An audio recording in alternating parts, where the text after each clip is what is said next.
don't know you know, but I promise you, you is a dead man walking.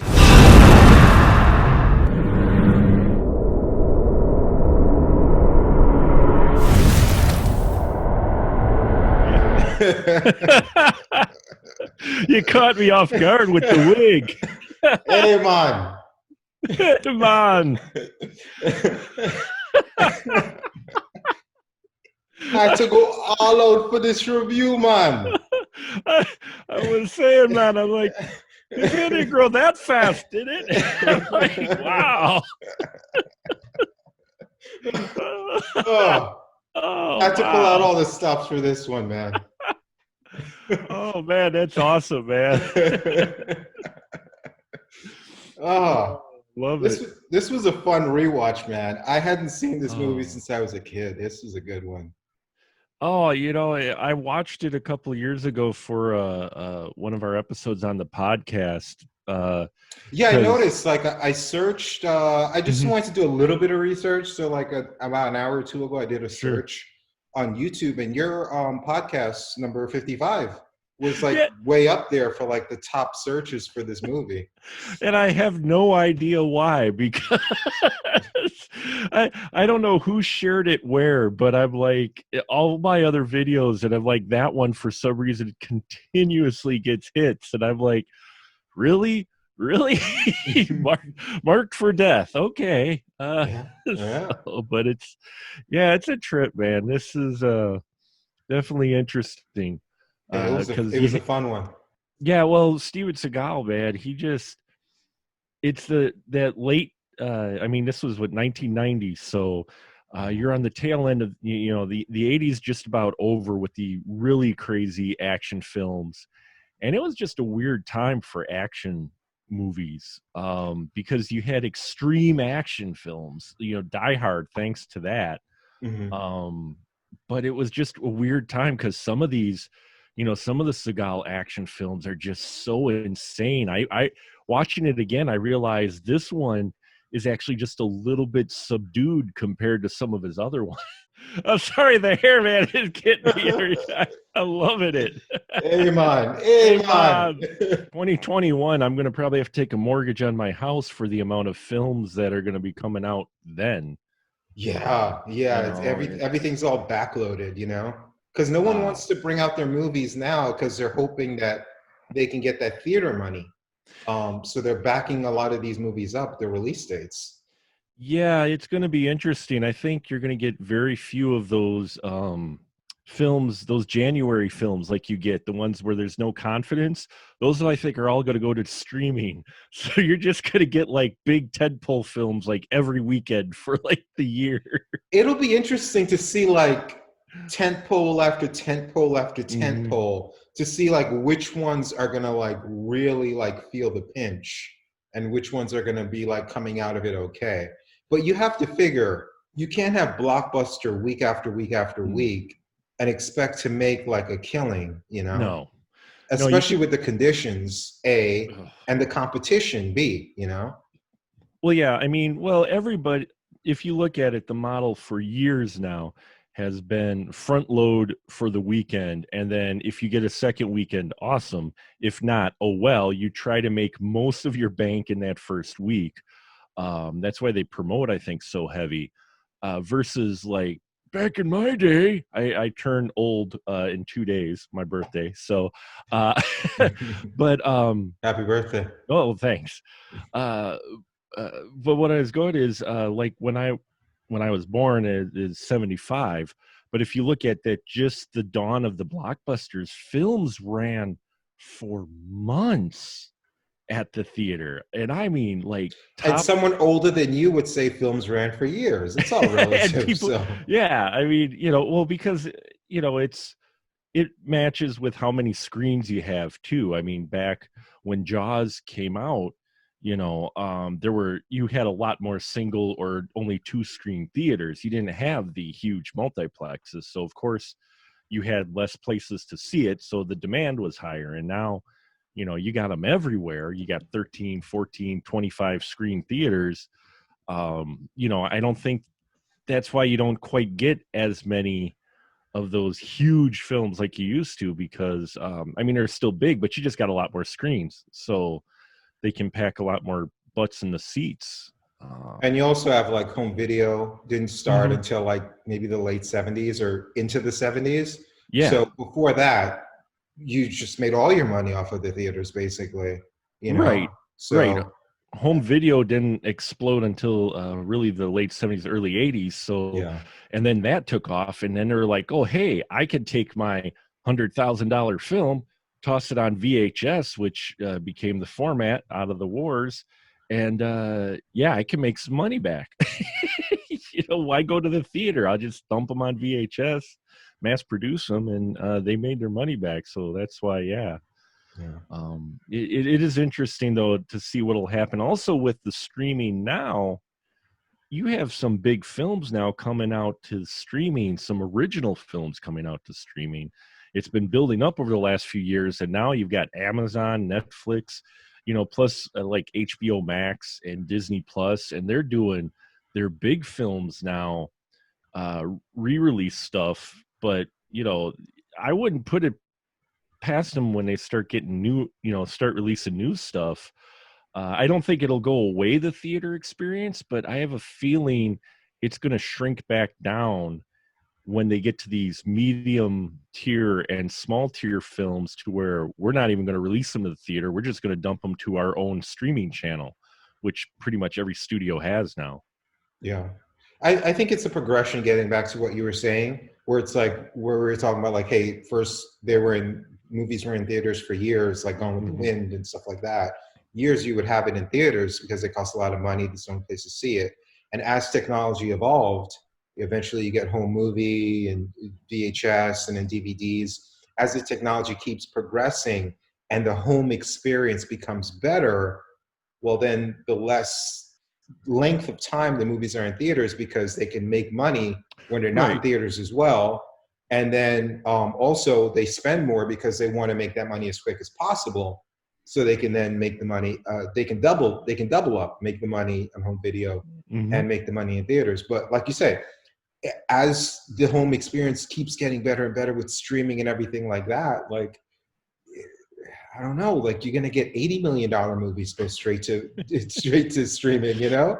And soon you're gonna get $100 million movies, and it's gonna be like only the $300 million movies are in theaters. It's gonna get to that point at some point, you know? I wouldn't doubt it. I mean, with, you know, home theater technology, and then add on top of it COVID, and people now 6 months, and it's going to be at least a year. A lot of people nervous, or at least hesitant, about getting in a big room with lots of other people. Well, now I'd rather stay home and watch that movie, and hey, I got my big screen and I don't even have to put pants on, you know. You know, so yeah, it's going to be interesting to see where things go in the next year. I mean, you got HBO Max now, which is playing up the DC stuff. They got all kinds of stuff coming They got a out. lot of marbles in that Zack Snyder bag. Oh yeah. If that, they better hope it's not like this tiny, tiny, rabid internet fanatic that Yeah. wants to see that Snyder cut, which I think it is. I think there's like a 90% chance, or maybe even more, that it's just a tiny fraction of a loud minority that wants that Snyder cut.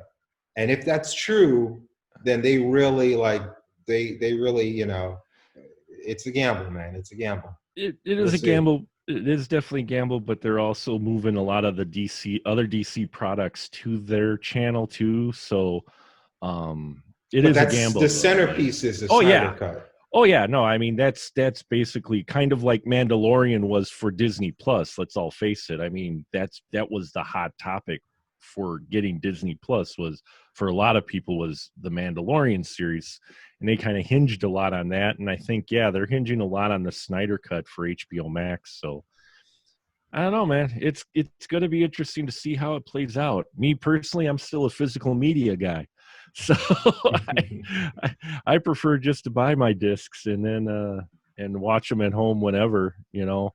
Yeah. Don't have to worry about the internet. But yeah, home entertainment is really going to be changing, and I think it's going to affect the theater experience too. And I don't mind if it means not quite so many movies at the theater, if it means for a better experience. But Mhm. I guess we'll have to see. But 2021 is definitely going to be heavy in movies.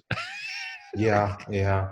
If I was a theater owners, I would just say, hey, like, put American flags or Confederate flags and just go all pro Trump and say, oh, it's all a conspiracy. This is all like liberal politics. Theaters are saying, go all in if you want to make your money back, because that's the only way you're going to get those theaters crowded. It's just like throw all your chips in the table, man.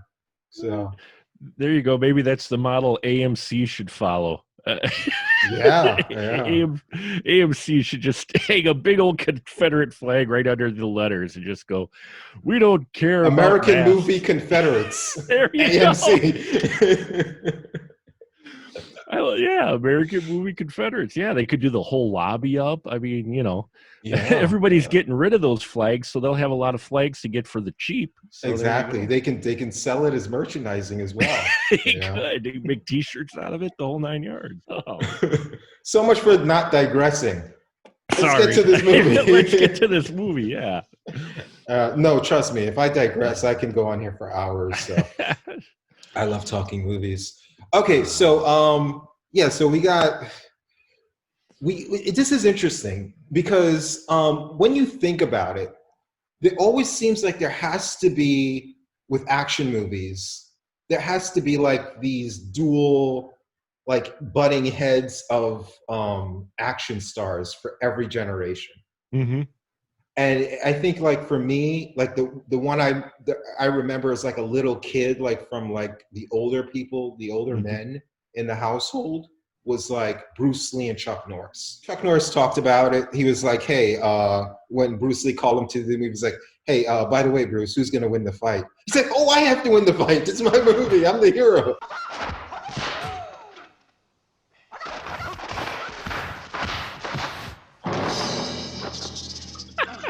So it was funny that they were actually like buddies. There was no rivalry there. They liked each other and they were cool. But yeah, so that didn't really last as long. Chuck Norris kept going into the 80s, from that 70s era. And then from there, you had the steroid and the muscle era. And then you got Stallone and Schwarzenegger. Oh, yeah. Yeah, classic. Yeah, classic. That was the 80s one that I think most people remember from the nostalgia and all that. And Stallone actually entered it late because Schwarzenegger was already the big jacked up bodybuilder, but his best friend, I think Franco Columbo Jr., I think was his name, was Schwarzenegger's best friend. And then Stallone hired him to get him in shape. I think it was either for Rambo 2 or Rocky 2, but it was the movie where he first transformed his body and started looking like jacked, Right. The minute you start getting trained by a steroid guy, they're going to tell you all the drugs and the stuff to take. I mean, not knocking them. You still have to work out hard even though you take the drugs, but they were obviously enhanced physiques. And that really, their physiques, I think, was as much to do with their success early on as the movies were. The good movies, the really good movies Stallone made was before he was an action star. His first couple Rambo movies and that other stuff. Once he started getting jacked, it was just all like mindless action movies. And then Schwarzenegger was always just like this jacked up dude. Even though I thought he made good movies because he worked with good directors, unlike Stallone, who always wanted to direct himself. So, Schwarzenegger always managed to get someone who made him look really good, usually. I think, despite the fact that he's not a great actor, he's been in movies I would consider great. I love Total Recall. I love some Terminator movies, and he's done some good ones. Terminator 2 is one of my all-time favorites, though I do totally enjoy Terminator. I enjoy a lot of his movies too, but especially in that kind of golden age of that kind of re-golden age of movies, the 80s. He was kind of the star. I mean, you think about Stallone being the rival guy, but I think Schwarzenegger won that rivalry just a little bit. But I think it goes what you're saying is that Schwarzenegger, I think, got people, bigger names that made him look better and got more of the right people around him than Stallone. But I think he had Stallone less of an ego as well, too. yeah, there is that too. Well, he was Mr. Universe, right? So you got to have a little bit of ego with the muscles, I guess. No, I'm saying I think he had less of an ego in Oh, his less an movies ego, yeah. because, like, he was able to make fun of himself. That, In yeah. Twins and a lot of these movies, like he wasn't afraid to be the butt of jokes. I think Stallone had more of like he had to be like this unstoppable tough guy, like in Cobra, and having all these one-liners and Judge Dredd, and like at the Oh. time it seemed like a rivalry, but looking back, there aren't a lot of Stallone movies that I would want to rewatch. And there are a Mm-mm. ton of Schwarzenegger movies like Predator and Total Recall and Terminator. I could pop in any day and just watch them. Yeah. Yeah, Schwarzenegger's movies definitely have more rewatch than the Stallone films. Yeah. I mean, I like the Rambo ones, the films and that, and Cobra and that, and the ones you mentioned, but at the same time, they just don't have that rewatchability that Schwarzenegger had. Yeah. And it was kind of interesting because then you went from that in the mid '80s, and then you get Bruce Willis, who's a comedian who got cast in Die Hard, and suddenly the Die Hard formula was suddenly kind of the way people were going. Yeah. The everyday guy, Mm-hmm. You had that formula with like Keanu Reeves with Mm-hmm. Speed and The Matrix, where it's just like this guy who didn't have to have the muscles and the tough guy experience. And he could get beat up and hurt and things like that, and people still went for it. So but yeah, to then in the late 80s, that's where you get Seagal and of Mm-hmm. course Van Damme. I think Yeah. 88 was the first time they both had like leading roles, and they went from the Mm-hmm. late 80s into like the mid 90s where they were like the two action stars. Did you have a preference of those two? Actually, not. I would say Van Damme, if you want to talk about a little bit more entertaining, he was a little bit more. He emotes a lot more. He's got a lot more He emotion. emotes, period. He That emotes, end of period. sentence. He emotes. He just Stop emotes. there. He emotes, full stop. Full stop. And, whereas Seagal doesn't. I mean,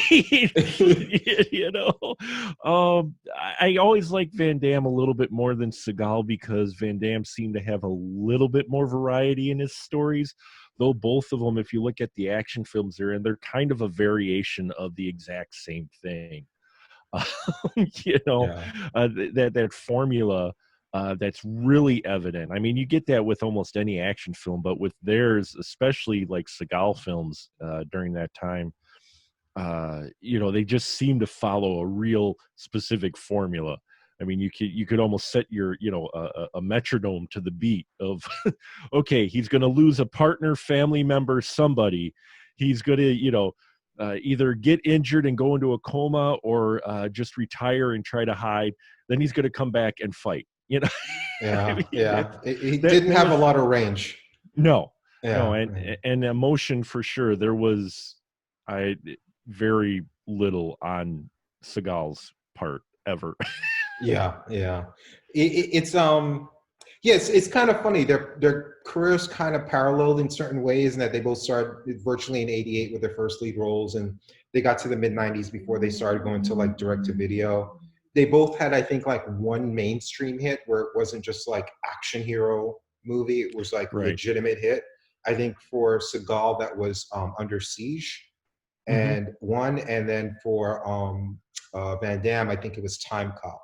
Yep. And those were their like mainstream hits, but pretty much like it was like action movies. Yeah, you might open number one, but then kind of fade away. One big hit, and basically direct to video. There was one interesting story, but there's like 18 different versions of it where they were supposed to do a movie together. And some versions have it, no one wanted to be the bad guy, no one wanted to lose the fight. Van Damme was too coked up. While they were having a meeting, he was flirting with girls, blondes at the next table. There's just so many variations. Ironically enough, 90% of these variations all come from Van Damme. I don't think I've heard anything from Seagal. It's just all different versions. And every time like Van Damme has an interview, he has another version of why it didn't happen. But the most interesting one I heard was from him was this was like from an MTV interview or something. That the original version of Demolition Man was supposed to be Van Damme and Seagal, but then they didn't do it. Then it got rewritten for Wesley Snipes and Sylvester Stallone. Yeah. I'm glad they went that direction. Actually, with the way the story is in that, I love Demolition Man, and yeah, I'm kind of glad they went that direction versus Seagal and Van Damme because, yeah, Snipes and Stallone really make that movie. So Yeah, they actually have some kind of personalities. they've got personalities. They had chemistry. You know, Snipes looks like he's just having fun in that movie, and he's just jacked. And you know, Stallone's having fun, and yeah, I don't think. I think Seagal and Van Damme, if they were both in it, it wouldn't be nearly as entertaining. Yeah. It's funny because I think Demolition Man, that was kind of a turning point for Snipes where he started to become a action hero. Yeah, that was one where they he I think it put him in a different light with producers, and they started like going, oh, he could be marketable as an action guy, especially going head to head with Stallone. You know, and I love his role in that movie, actually, quite a bit, his performance, and I can see why that was kind of his. They're like, hey, we can cast this guy as an action guy. All right, and so he legitimately knew martial arts, and like you said, he got really jacked for that role. Yeah, the fight scenes are great. I love the martial arts and just the action scenes in that as well. You know, they were just done well, and I honestly think if they had those two leads, Seagal and Van Damme, it just wouldn't have worked right. It works right with Demolition Man. It's why people still talk about it today. I mean, that film is you know, entertaining and getting a little closer to home than we might think in some respects. I am not using a shell when I poop. I don't care what anybody says. No shell method for me, man. I don't care if all the rednecks buy all the toilet paper and they sell them out of their trucks. I don't care. I will use something else. Not using the seashells, no. Not using the shells, man. I don't care how many graphs and like, you know, Reddit subreddits have like how these shells actually work. Don't care. Not using it, man. Though they did have the virtual sex thing, I think, you know, predicted there. So, you know, you had that going on. That's true. That's true. Especially with the COVID stuff going on, virtual is safe now. So, you know, you're looking at that going, that's not that far off. And, you know, when Taco Bell a couple of years ago won that it had the best, healthiest menu out of all the fast food wars, some people were going, see? You know, the funny thing about that is, depending on where you saw the movie, is what who won. Yeah, it was different depending on yeah, I heard that it was like Taco Bell in some places, like Burger King or something. KFC Burger. It was another one that won. I don't remember for sure, but yeah, it was depending on where you saw it, like who won that war. God, it's just whoever paid the most, I guess, for that market or something, right? That country that it played in. So, but yeah, the fun thing about Seagal was like this was like the third straight movie he did that opened up #1 at the box office. He started off like, you know, a man on fire. But the funny thing is, like, even when like I put up the poll, by the way, I'll put my Twitter down here. You can vote for the next poll for the next movie.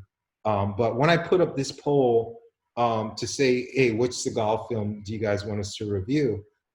And I put up the titles, honestly, they were indistinguishable to me. I didn't know what movie was what. I'm reading these titles, I'm like, wait a minute, was that the one when...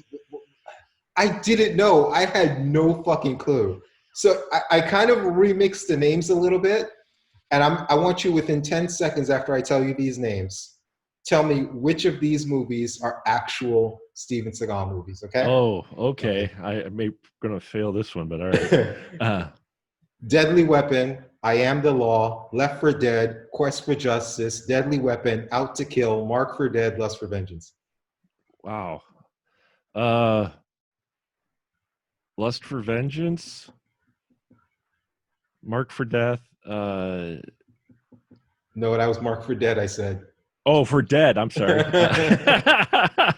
It's a trick question. None of It them is are a real trick. movies. I don't think any of. Well, Lust for Revenge. Lust for Vengeance is actually my movie. But Oh, yeah. I thought it sounded familiar. I'm like, is that a Seagal? I No, thought it sounded familiar. that's one of my movies. I figured I'd just throw that in there. But yeah, my point being is these names are so generic. It's like you could literally take all of these movies and mix up the titles and they would flow seamlessly because in every single Steven Seagal movie, he is out for justice, he is marked for death, he is hard to kill, and he is above the law. Yeah. There isn't one movie he made that doesn't apply to like his character or like the plot, you know? You could go one step further if you really took all 4 movies and take any like 3 scenes and cut them together and the film would still make sense. You could combine just scenes from various films, just put them together like a random puzzle, like ad libs and like Steven Seagal film ad libs, and it'd probably still make sense because you're right, those films were all the titles were generic and his stories were pretty much the same. I mean, there was some slight variation, but he was pretty much the same character. Pretty much. Speaking of just chopping them up, Al Adamson has like this box set out now, and there's like this documentary on him. I haven't seen the documentary. I've already seen his movies. I don't need to see them again. But he was known for just like recutting his movies over and over again, creating new movies. He would have a field day with Seagal's film library. He would turn those 4 movies into like 20 different movies, where he used to chop his movies up. Oh, I wouldn't doubt it. I mean, the only thing that would be off on continuity is what costume he wore that, for the scene. That'd be about the only. He would generally dressed in black, ponytail. I don't think he looked that different in any of them. No, the slick back hair with the ponytail, with the small ponytail, which. Yeah. I think maybe there was one where he got the ponytail cut off. Yep. I think there was one when he was in a coma. And then he had a beard, but then he immediately shaved it, in the next scene. So, oh yeah, he had a beard. That was hilarious. Yeah, it didn't last long though. It didn't look right either. No, it didn't. Oh, go ahead. I'm sorry. No, I was just gonna say if you want to go through the movie, but no, go ahead. You want to make a point first? Oh yeah, no, I was just saying that Seagal. It was one of those where you don't.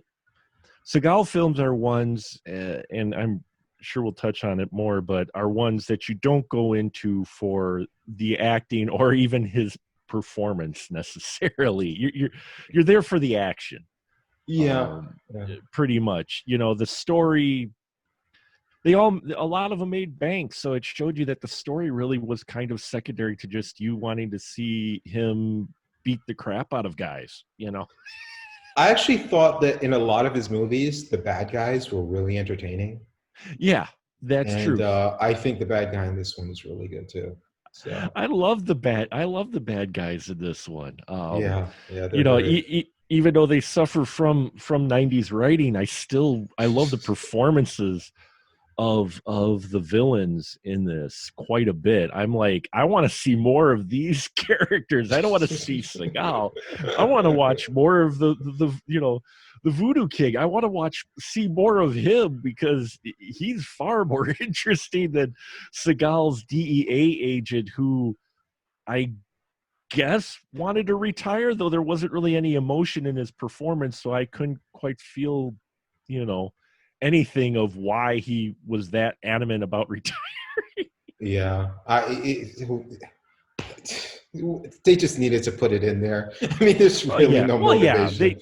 They had to give some reason for him to go back home. Yeah, and he had to be the reluctant hero in some way, so he had to retire for him to be reluctantly saving the day. It's funny that you say that because in your previous point, I'll put the name of the movie below, but like I said, the names are so generic, I don't remember. But there was one movie where he was walking around looking for a girl, And I think like the photo he had, she was like naked in the photo, or like she was having sex in the photo. Mm-hmm. Have you seen this woman? She's like shoving this naked photo of this girl banging, and so and he was going all the places looking for him. And there was this guy that was the main bad guy. He was this drug addict, and he was doing all these drugs and running all over the place. And that guy was so good in the movie, and I loved his performance. Then I read up that Seagal actually made them edit out a lot of his scenes because he felt he was being overshadowed. And I was like, are you fucking kidding me? His scenes were so good. And then I found out like there could have been more of him. I was like, fuck, man. But yeah, it's something like when you give a good character actor some freedom to just ham it up, you know, and just be heel, they can really like it. I wouldn't say it's easier, but there's a lot of like okay actors that once you give them a chance to play like a bad guy and give them some decent screen time, they will just like blow it out the water, you know? So. Well, yeah, and I mean, it depends on the director, but especially in films like this, the villains usually seem to have more freedom, or the performers of the bad guy seem to have a lot more freedom to kind of make it their own.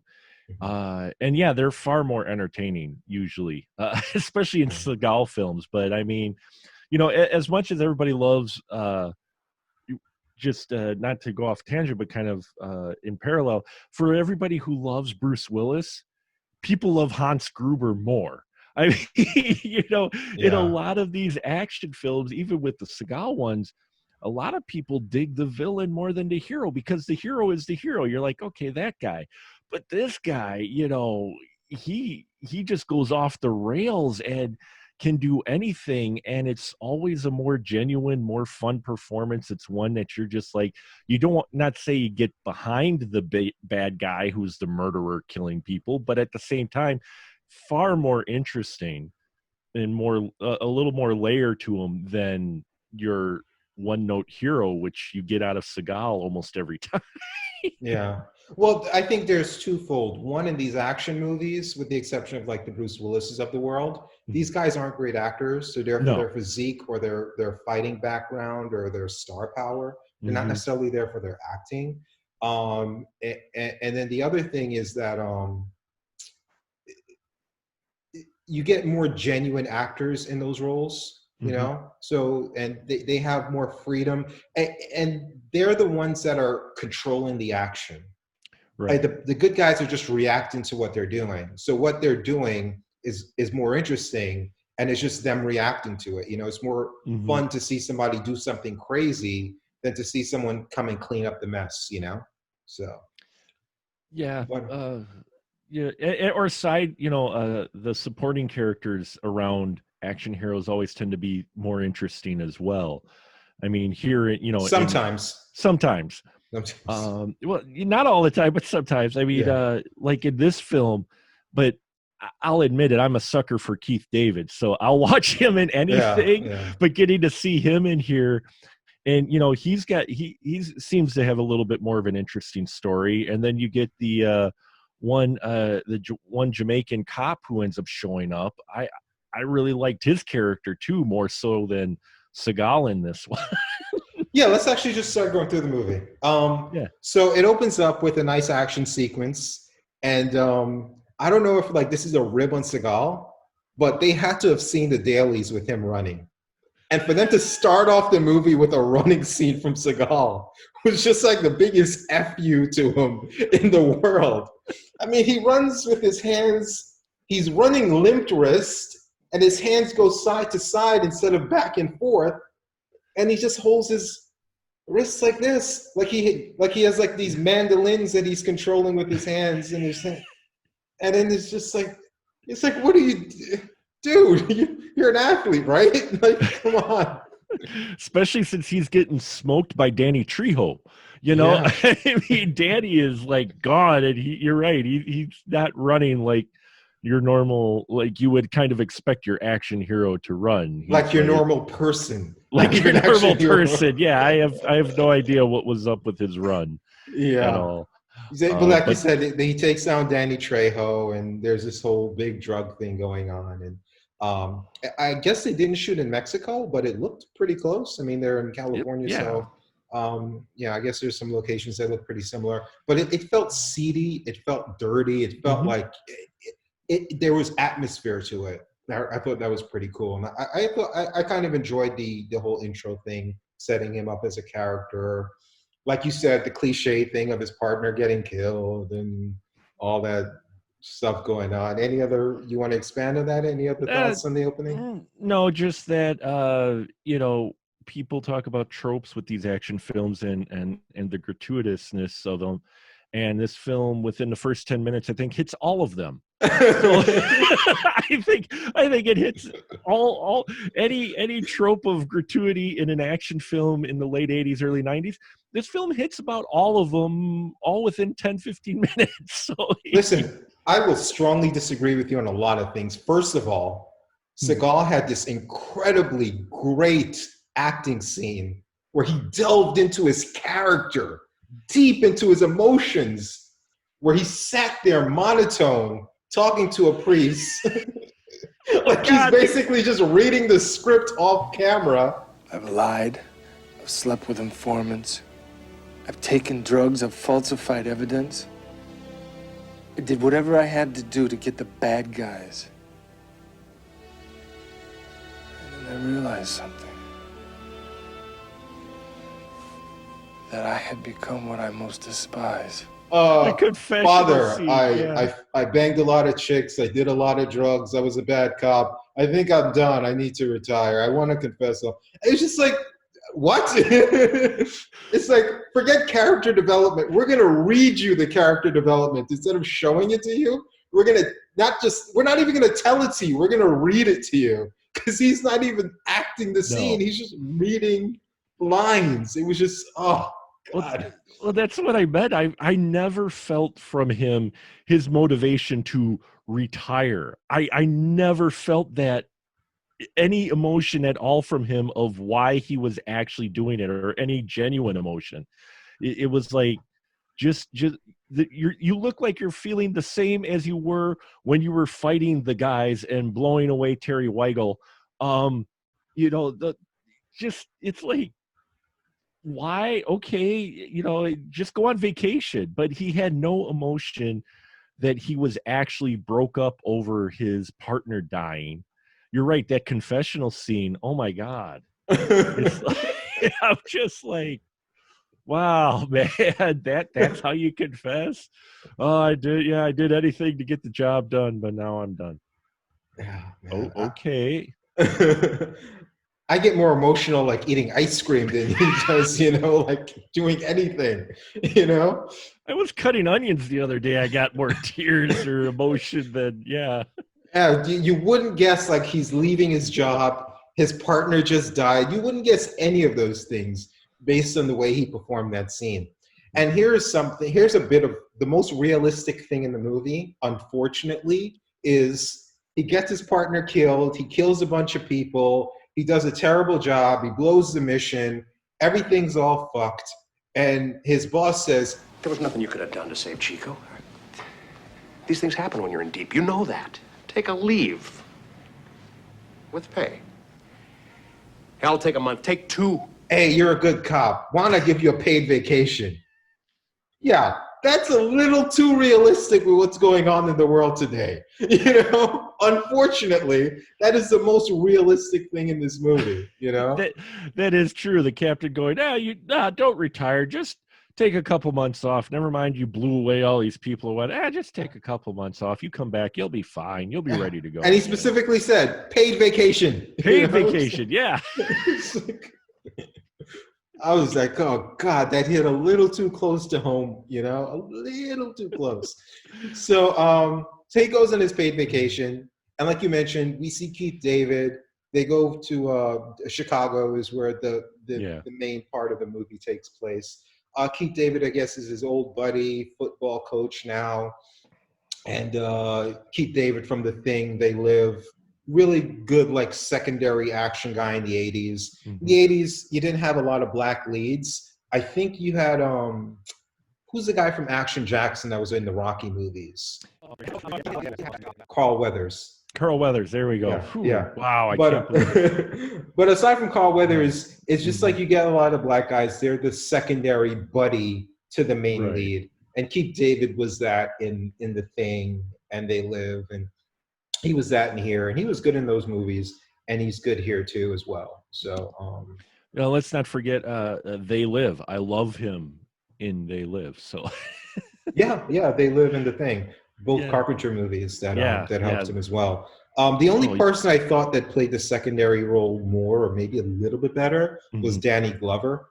But aside from that, and that's the only cliche I think they left out of this one, is that there was no black guy saying he wants to retire. And he had two people there too. He had two black sidekicks, but He neither did. of them wanted to retire, damn it.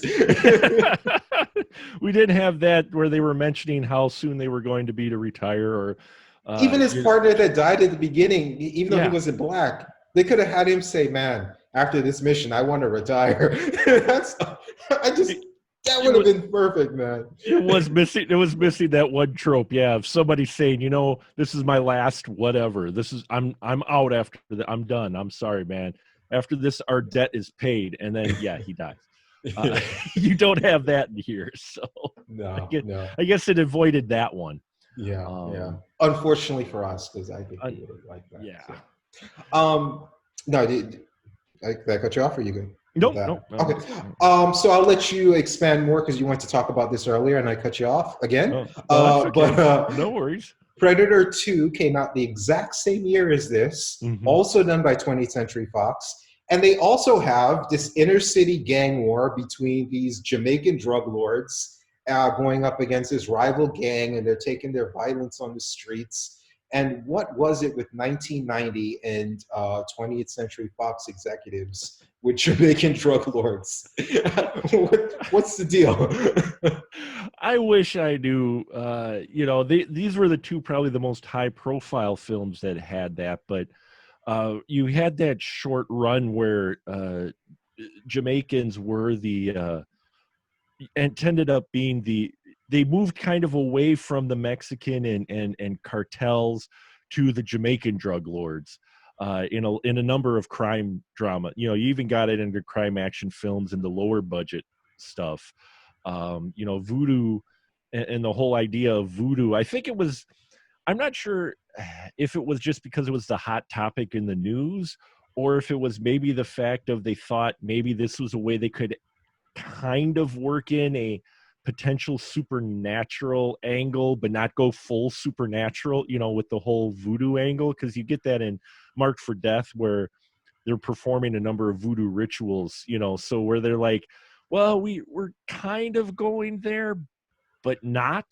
But that's just a guess. I'm not sure what was up with them. Like maybe someone just thought, hey, it would be really cool if we make the Jamaicans the bad guys. I mean, they have drugs too, right? But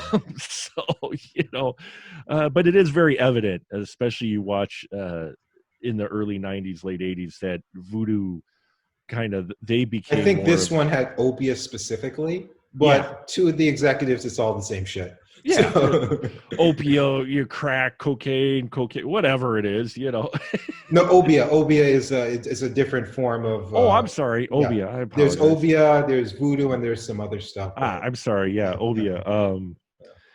Any variation of voodoo, though. I mean, because you had, you had the movie Angel Heart in there. That's true. That's another one. Yeah. That's another one that featured voodoo quite prominently that I watched for Lelisa Bonet. I fully admit it. There was a big falling out with her and Cosby when she did that movie too. I think she ended up getting kicked off the show because we know Cosby is such a high character guy, and he only cares about women, and he doesn't want to see them exploited in any way. He just wants to help nurture them and look over them. You could even see when they're sleeping, he would just he'd hover over them and just make sure that they were safe and warm. And even if he had to cuddle and, take off his clothes so they're warmer together. And, that's how you prevent hyperthermia, right? Exactly. But voodoo was just in general in cinema for a while, was kind of that, I don't know Well, if it was the funny thing is, it wasn't cinema originally with the zombie movies. Right. Like the first zombie movies. I think it was the one with not Boris Karloff. what? Bela Lugosi. Yeah.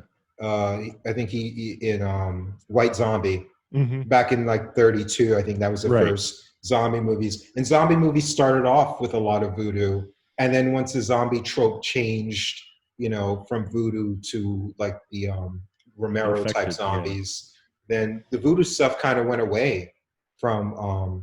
There was the rainbow, the serpent in the rainbow, or something like that. Yeah, that was a voodoo one. I But love that. I think that was like the last one, and then we get this stuff in the late 80s, early 90s.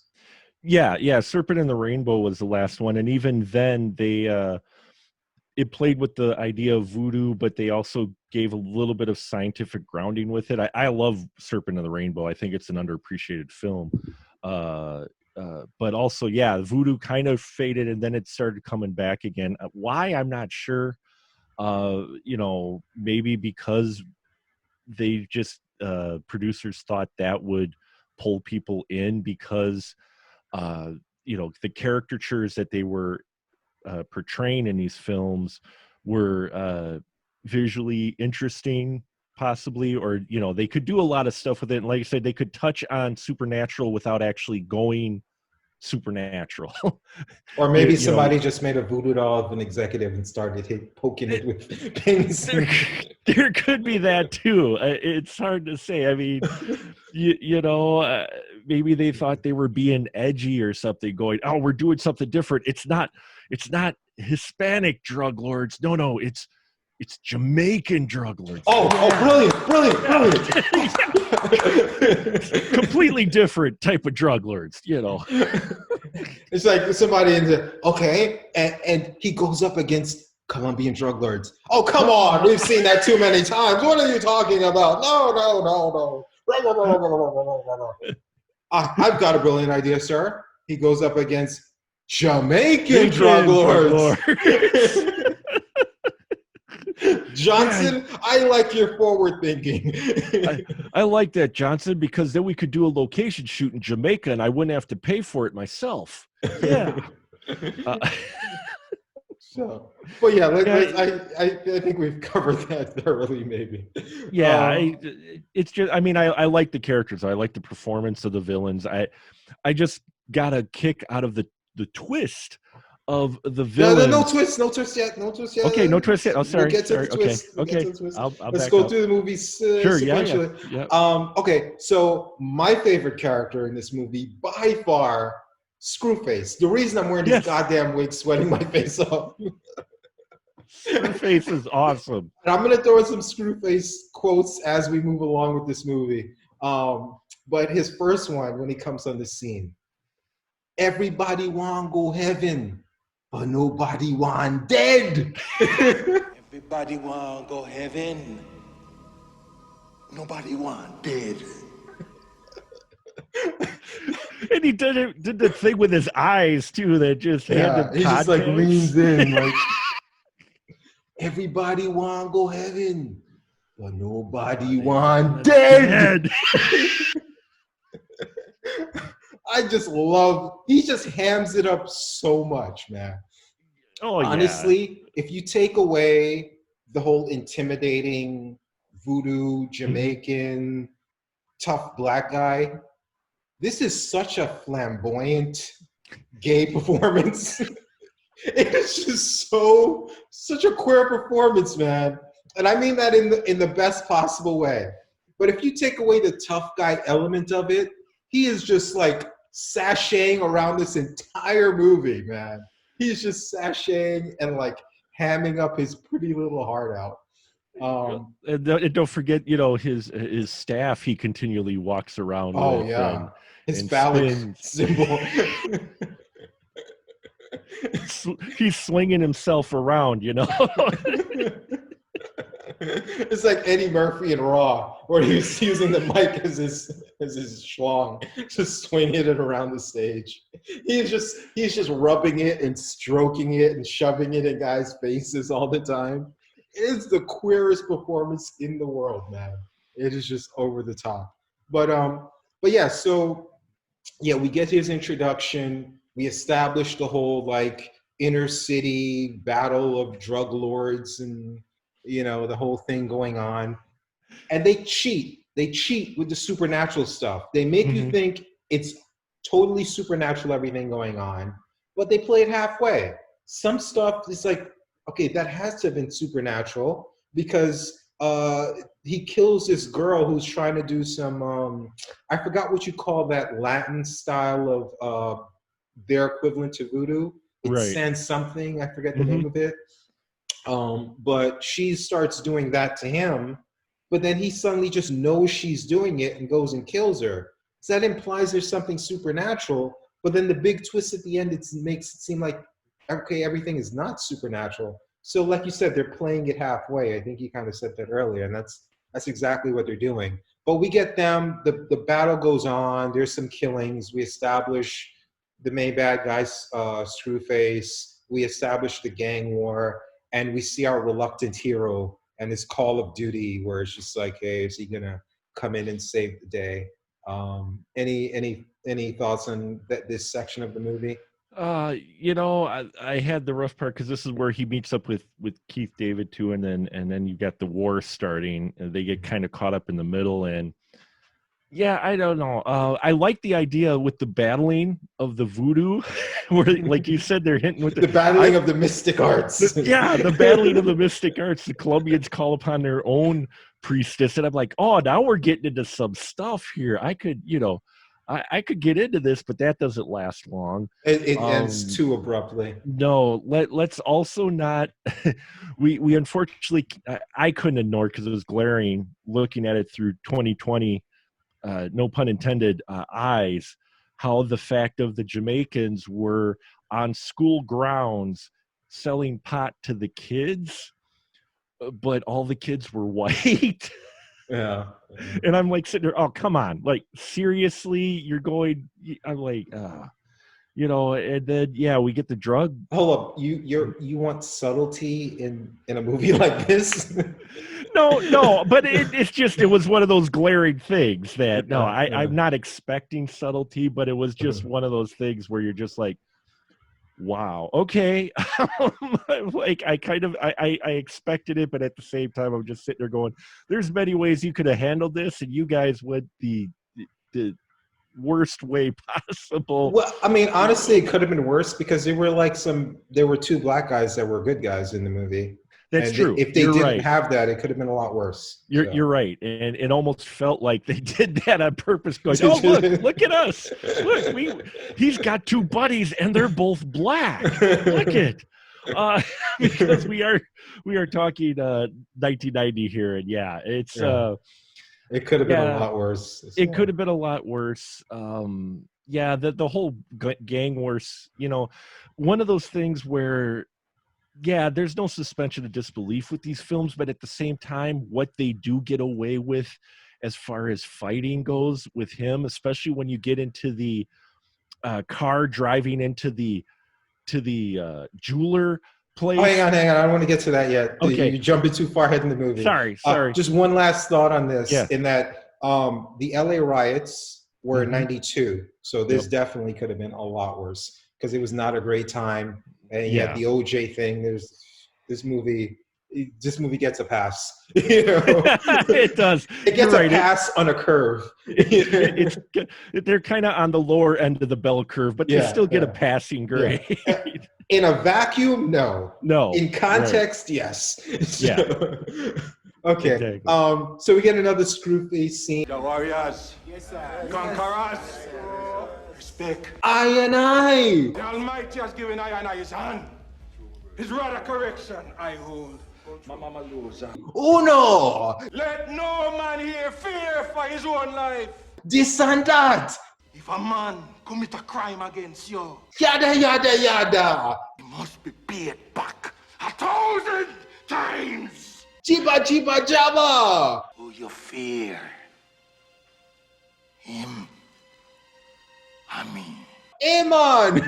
Let no man here stray from the path I have prepared. He's just saying all this gibberish. I know. And he's like, Like, this is the guy's face, and this is him. Take it. He's like right in their faces. Then the streets out there belong to you, no. He's like, I'm like, just kiss him. Just fucking kiss him. Take it! Take it! And he's just like spouting this like gibberish at everybody. And like, he leaves the room and they're like, yeah!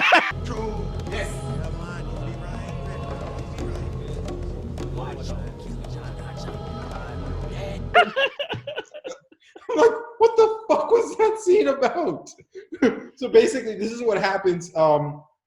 Just to set up the scene, the Jamaicans kill a bunch of their rival members. One guy gets caught by Seagal. They have a Italian mob guy working for them, and the Italian mob guy gets the Jamaican guy out of jail, and the Jamaican guy goes back. I think his name is Monkey. Mm-hmm. Just after I said they get a pass, his name is Monkey. J-Lax, Monkey there with us again. But let's not dwell on that, I guess. No. They get Monkey out of jail, and they're all celebrating, and then Screwface just literally just walks out of nowhere into the scene, and then just walks out of the scene after yelling a bunch of gibberish. And after he leaves the room, they just like all start just like pause for a second, and they just start yelling and cheering. I'm like, what the fuck did I just watch?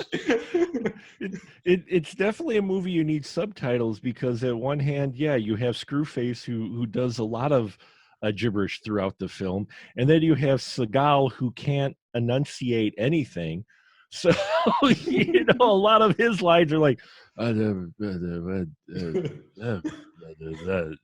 I'm just like, what? Seagal definitely he has that kind of the Clint Eastwood, mm-hmm.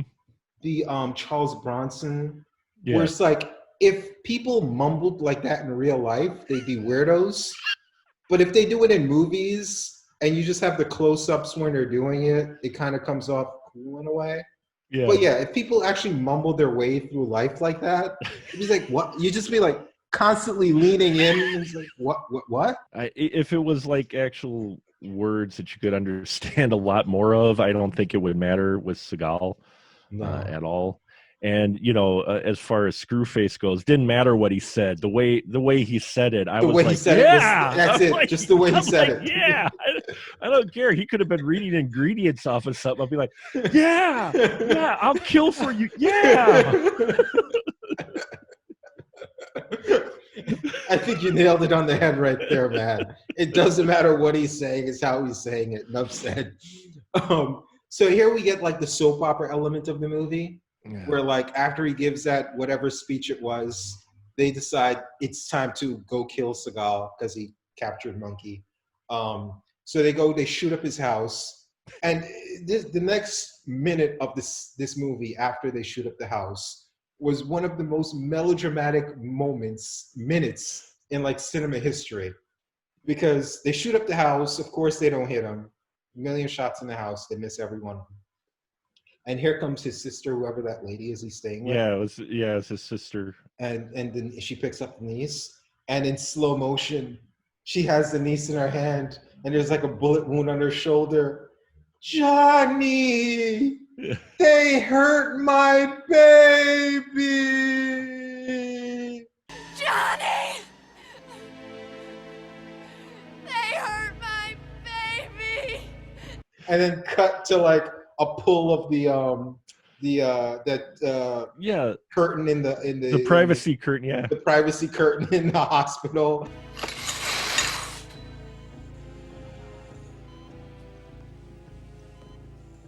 And she's in the hospital bed with like the things hooked up to her. And then he has this weird line. I don't want to harp on it, but I do. Where he's yelling at the doctor, because of course you have to yell at doctors in movies. Like, you know, it's like, God damn it. Yeah. So he's yelling at the doctor, and he's like, money isn't a consideration. I'm like, what? And money isn't a consideration. Money isn't a consideration? Don't you mean like money isn't an object, or money isn't a concern? Because consideration would kind of mean like you're the one, like, you know? It's like you're receiving something, you know? But Yeah, you like have to pay him. He's not paying you. You can't tell him money isn't a consideration. He has to tell you that. You know, you have to say money isn't a factor, or money isn't an issue, or money isn't an object. He's like, money isn't a consideration. You give her the best service ever. It's like, wait a minute, you know? You should treat be her like damn right money's a consideration. You gotta pay your fucking bills or she's gonna be out in the street, you know?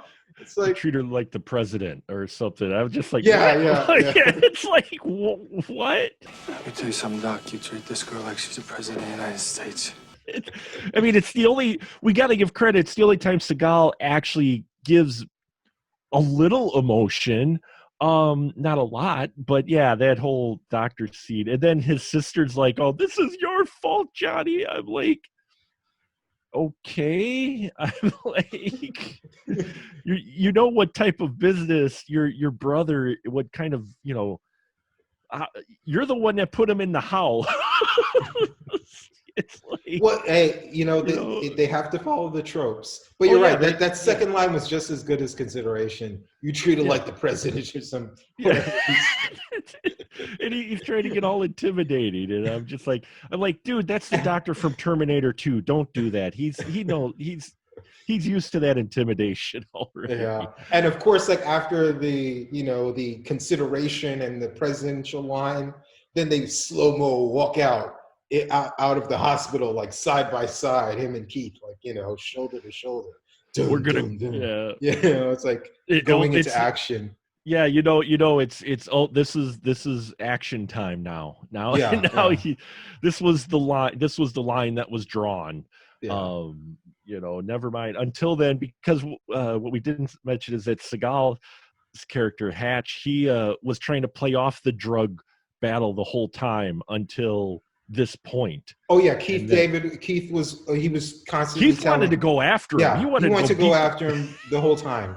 But Seagal was playing the reluctant hero. He was like, no, let it go. You're right. So this is, they built up to this moment. It was melodramatic. I'm making fun of it, but you're absolutely right. They built up to it because Keith David was telling him telling him let's go, and he was saying no. And this was the moment that pushed him over the edge. As much as I make fun of it, I loved it, but just in a campy way. It is. Not in the way they wanted me to love it, but I still loved it nonetheless. And then we get, like you said, they're going for action. And the next action scene we get is, and again, I have another gripe with this scene, but I'll set it up first. He breaks into the hotel where the mafia guy is staying, and he breaks down the door, kicks out the hookers. And I'm telling you, one of these hookers was a 10. I just wish she was on screen for a few more seconds. She had the fakest tits in the world, but her body was just so tight. I was like, oh my God. So he kicks him out the scene. Hey, they could have been wallpaper in the scene, man. I don't know why he had to kick him out. But he kicks him out the scene, roughs up the guy, and then a Jamaican guy comes out the bathroom or somewhere. And I'm like, I'm trying to picture what was going on in this hotel room before Seagal went in there. Because you have this guy, this mafia guy, in like panties, it looks like. And he has this one girl in a dominatrix outfit and this other girl in her underwear, and they're laying on the bed. And then Seagal breaks in, kicks them out. And there comes this fully dressed Jamaican guy, like out of the bathroom, running at them. Like, what was the Jamaican guy doing in the room? Like, was he just like taking a shit in the toilet or something? Like he got to the party late, so he had to go to the bathroom first, and then he was maybe going to join in. I don't know. I don't know. Like, what? Obviously, he's there to move along the plot, but it's like hard to try to figure out like how he fit into that little orgy, or like was he going to join in? Because it seemed like they were maybe? The orgy was well underway. They were all naked. He was fully dressed. Like, you're right. Maybe he came late and did some coke in the bathroom, but. Why does he have to break up the hotel room? What does the hotel owner have to do with his beef with the drug lord?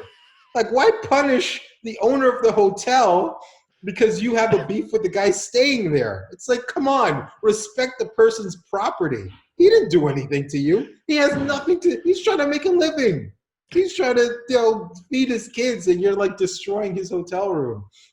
But But yeah, and Seagal's acting comes out here because we have the first of his one-liners that he has in the movie, and I think the first one. Well, first of all, the guy on IMDb, the gangster guy, his name is Jimmy Fingers. Yeah. Then he's like, "You don't fuck with Jerry Fingers." So I'm not sure if like IMDb got it wrong or he got his name wrong. He may have just probably pronounced. He may have just pronounced it wrong because I think they called him Jimmy Fingers earlier in the film. But he was like, "You don't fuck with Jerry Fingers." Yeah. I'm fucking Jerry Fingers! Jerry Fingers! Jerry Fingers! Jerry Fingers! Jerry Fingers! I'm like, what? Did they just like not catch it and leave it in there? How do you get your own name wrong? But the first of his one-liners is, I'm a made fucking man!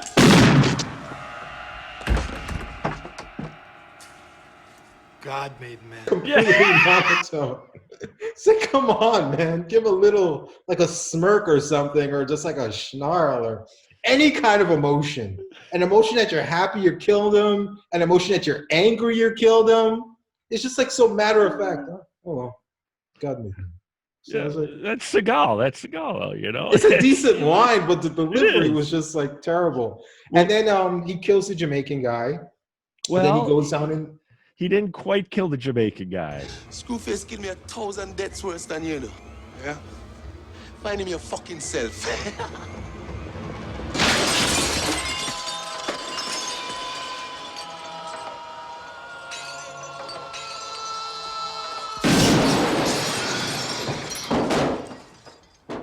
the Jamaican guy kills himself. He kills himself. Yeah. So he tells the Jamaican guy, "Hey, I'm gonna ride around, and everyone's gonna see you riding with a cop, or you could just tell me where Screwface is." He's like, "Screwface, I kill me 1,000,000 times worse," and some shit like that. And then he just jumps through a window. Jumps through a window, and then Seagal goes in the car with Keith David, and he was like, "What happened?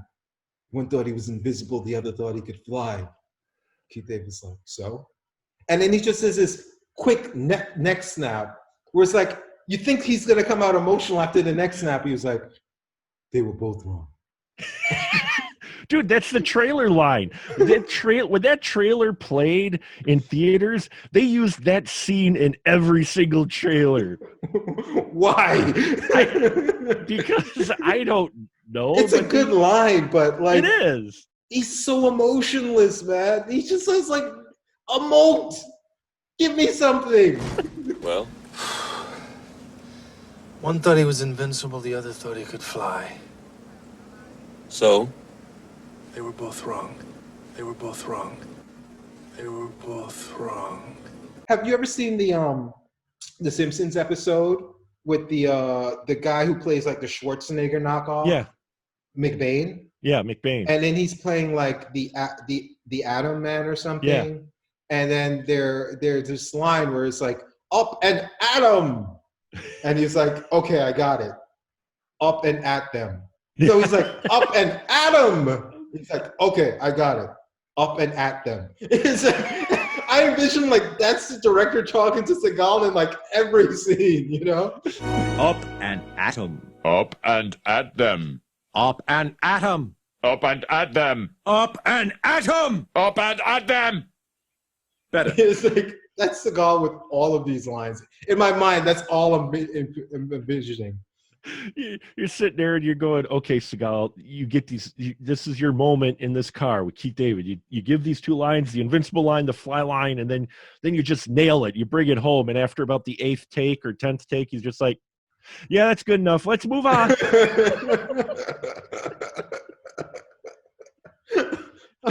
No, that was good. That was good, Steven. We're good. We're good. I can't see someone seeing that take and being like, "That's the one." It had to have been like 1,000,000 takes and they just gave up, because it's just like, whew, no emotion, man, none. No. Any other things to add to that section? No. I mean that was kind of, things start to pick up. So I enjoy some of the play in there as well. But again, I just wanted more Screwface. So. Yeah. So we have a Screwface scene coming up. So they're playing dominoes and everything's all good and well. And then here comes the messenger. And then he's like, They killed him. Mister dead? Who do it? The white boy Hatcher? He was like, yeah. And then it was like, uh-oh, attention. Then he kept playing dominoes for like a few seconds.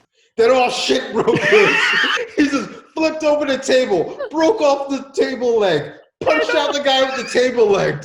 He's like, if you don't kill him. And if you can't kill him, I go kill him.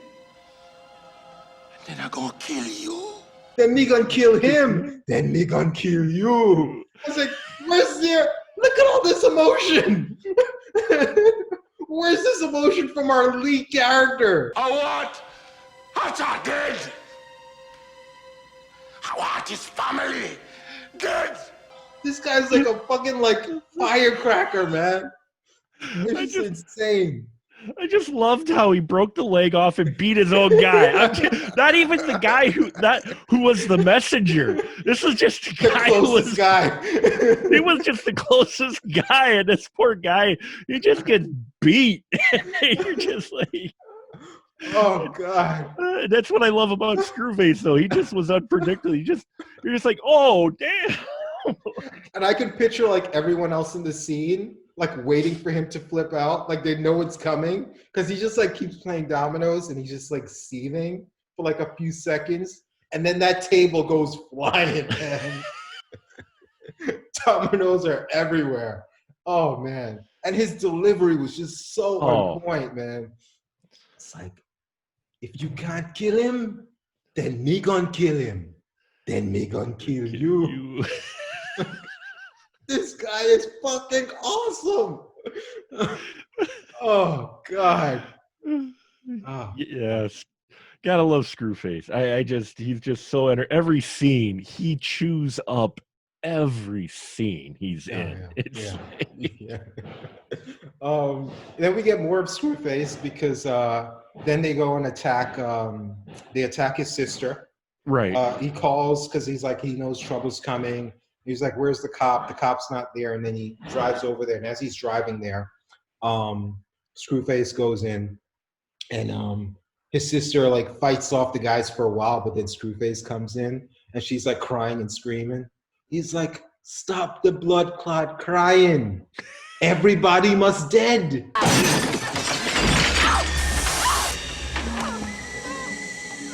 Stop the blood clot crying. Everybody must dead. Then Seagal comes in, and then but after like he does some like blood voodoo. He tried to do some blood voodoo on her, but didn't quite finish the ritual or something. And then we get more Seagal running. This one's even worse because I think like I don't know if maybe they didn't shoot the movie sequentially, but they definitely shot the Mexican scene before this. Yeah. Because his arms weren't flailing in this scene, but his arms weren't moving at all. He looked like a caveman running. It's like somebody said, hey, your arms are moving funny. So he's like, fuck it, I'm just not gonna move my arms at all. And his arms are just like pasted to the side of his body and his legs are moving.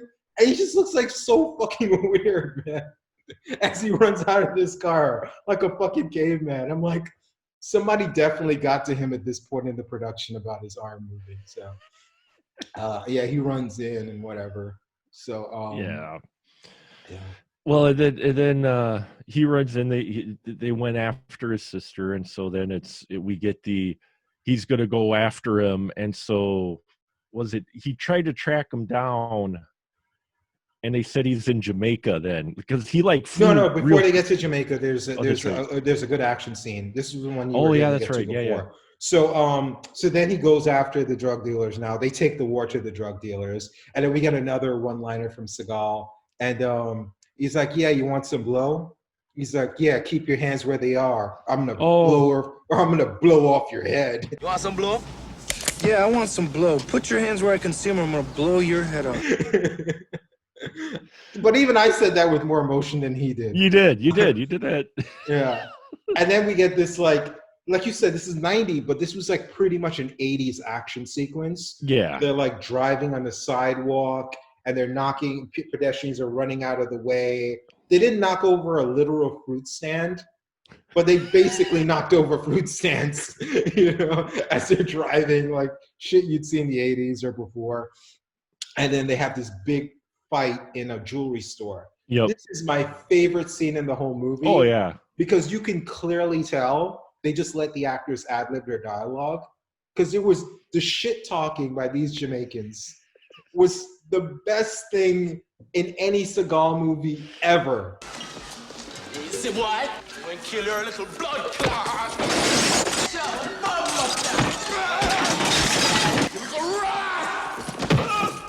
Man, it's Chewy. It's Chewy. We gonna blood clot kill him. It's Chewy and one of him. It's like, they were just like ad-libbing these crazy lines. The blood clot I run for. A one white and two bread, you know. Kick this little blood clot up in battle, you see. And running next to Seagal, and he's just like waving his hands and breaking arms and limbs and just like cracks and just killing them and breaking bones. It was just funny, man. The lines they were ad-libbing, they just seemed like they were having so much fun. Yeah, bad boy. Me I carve you now, boy. Me I carve you. Me I carve you. Yeah, it's a fun scene. You could tell they kind of let loose with this. They were kind of setting up for this because it is probably one of the biggest action scenes, both with the car chase and with the location where they're fighting once they finally get there. All bad shots, though. All of them. Good guys, bad guys. Nobody could hit the broadside of a barn with a gun. Yeah. Because they aren't that far away from each other, and they're shooting, and they're missing everything. They're shooting walls, they're shooting doors of cars, they're shooting statues, everything but each other. I'm gonna make my work harder for me because I keep referencing other movies that I'm gonna have to slice in cuts of. But have you ever seen UFH or UHF? UHF. Yeah. Oh, yeah.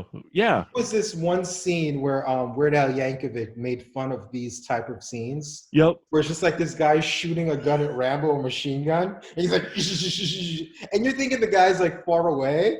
Then they shoot a wide shot, and they're literally like right next to each other.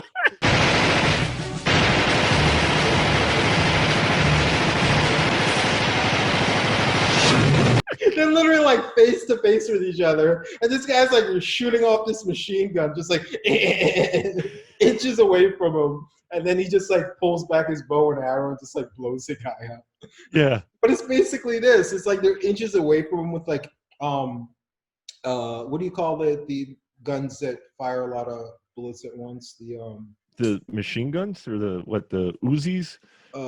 There's a term for like rapid fire. The automatic guns or the semi-automatics? Yeah, whatever the term is. But yeah, the machine guns and all these, rapid fire guns that they're shooting at them, and they just can't touch them.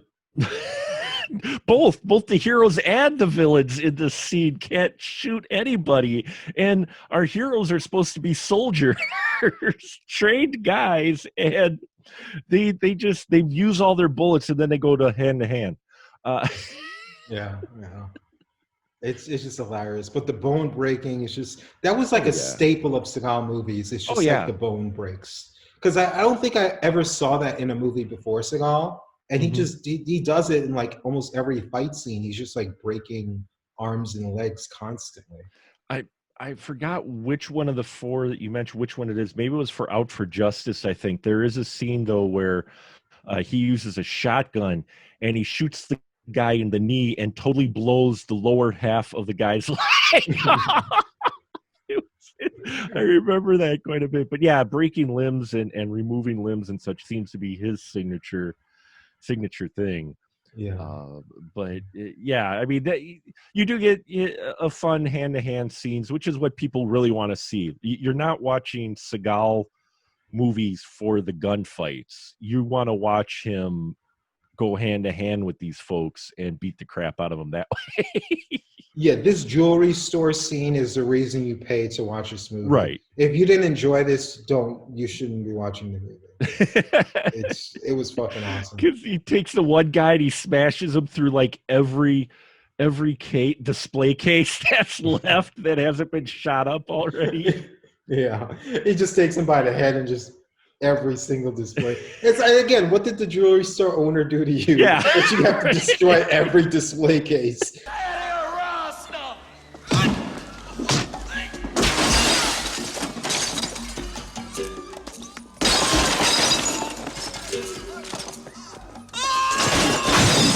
To knock this guy out, you know? You basically have him where you want him. Just break a limb. He's just like, no, I'm going to break every single goddamn display case with this guy's head.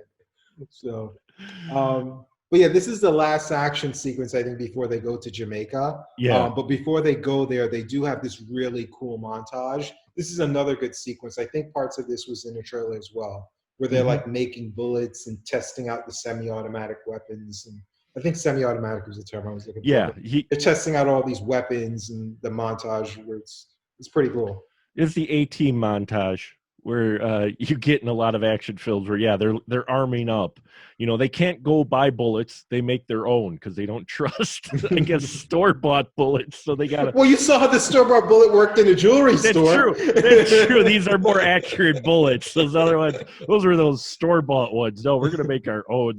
They shoot a lot straighter. Yeah, and he makes his own silencer, too. I'm just sitting here going, I'm like, okay, you could have, you know, whatever. You know, it made for a great scene. Yeah, I mean, it's a fun scene because I like these scenes because they serve a purpose. They get the audience pumped up. You're like, oh, this, you know, some shit's gonna go down. I mean, you know, this is why you're watching it. Some stuff is really gonna go down, and it does. They hop a quick plane to Jamaica. It doesn't take them long at all to get to Jamaica. Yeah. And when they get there, there's this meta song playing because Jimmy Cliff, who I love, he's singing this song, which is really good. And on the credits, like on the song, Seagal has a credit. So I don't know if he helped write it or something because he's not singing on the song or anything like that.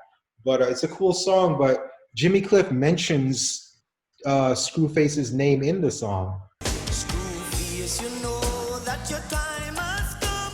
You don't do right, you're gonna dead tonight. But he's in the movie. Are you singing about a character in the movie, you know? It's a little too meta there, Jimmy Cliff, you know? I'm like, he's singing about like Screwface is this bad guy, and you're gonna get him, and it's like, Jimmy, no. Pick another song to sing in the movie. You know, it's a little too meta, you know, unless they, I don't know. Yeah. I mean, it's just the song was so good they had to put it in there.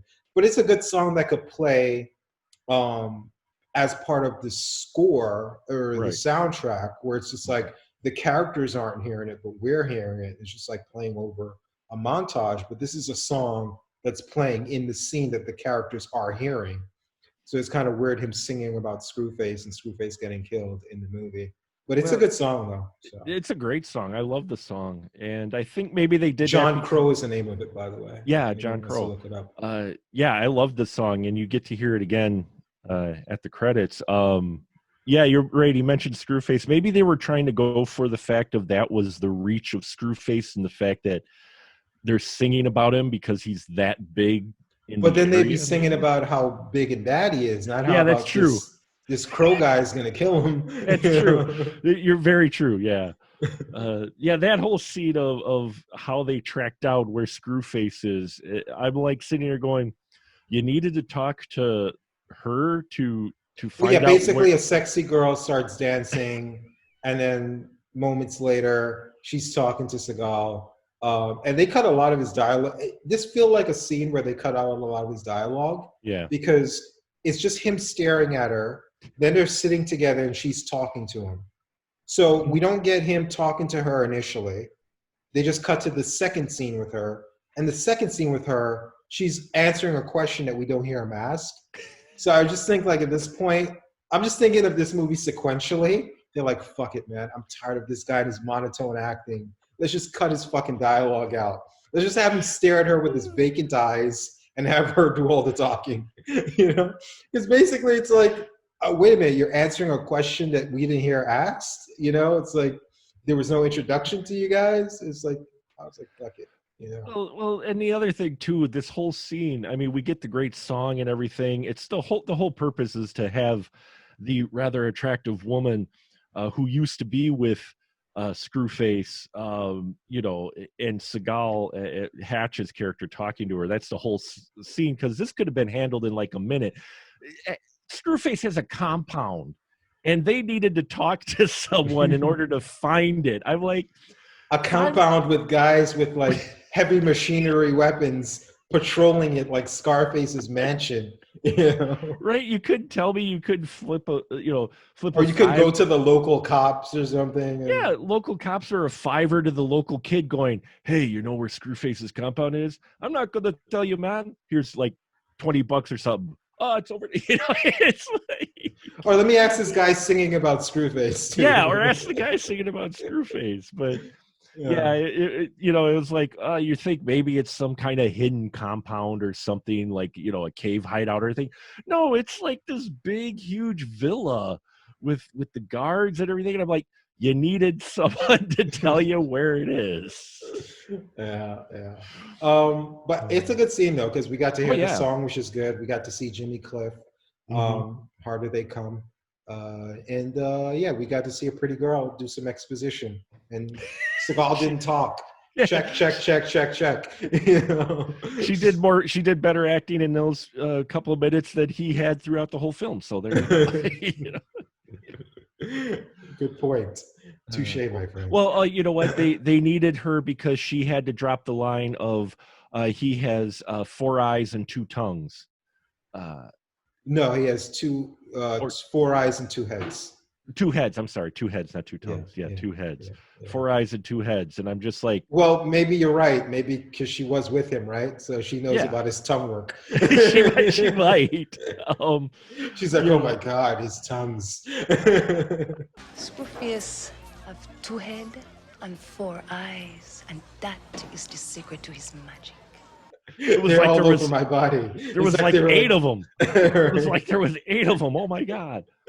Yeah, but they needed that line. The 2 Screwface has 2 faces and 4 eyes.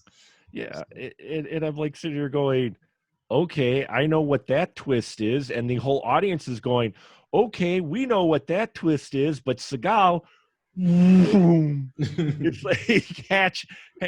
Nope.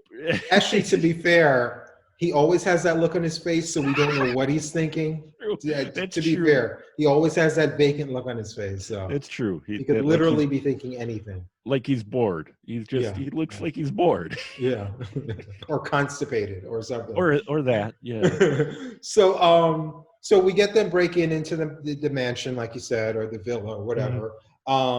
And they shoot it up and they kill a bunch of people, and then they capture Seagal. There are 2 things about Seagal movies. 4 things about Seagal movies. The vacant eyes, the monotone line readings, right? The bone breaking, and the no selling. He's like Goldberg. Are you familiar with wrestling? Oh yeah, I love Goldberg, but he couldn't sell. He didn't sell much. No. It's not that he couldn't sell; it's that he didn't sell. He didn't sell. Yeah. He's basically like Goldberg. He just no sells everything. You do all your big moves on him, and he's just gonna pop up like nothing happened. So these like 8 guys like surround him and capture him, and they couldn't even capture him for like 2 minutes. No. It's like all of them are like. It took like an army of them to subdue him, first of all. And then after they subdued him, they didn't cut him. He's not bleeding. He's not hurt in any way. He was never knocked out. It's just that there were so many that they overpowered him. And then they tie him up, and he still breaks off the ropes and then beats them all up. He doesn't even need rescuing. He has 2 buddies. They could have had a scene where the buddies like showed like they're more than wallpaper, and they could have rescued him. His buddies don't rescue him. He just breaks out of the rope and then beats up all the guys anyway. And then he kills Screwface in like 2 seconds by using the Screwface a sword to cut off his head. Nice sword. I'm breaking out all the props. I say you're breaking out all the props. Wow. So he like I love this scene, even though it was really abrupt, because basically he uses a sword to like give him a Ric Flair crotch chop. If we're gonna keep referencing wrestling, he uses a sword to like chop off his nuts, or like right in the middle, and then chops off his head.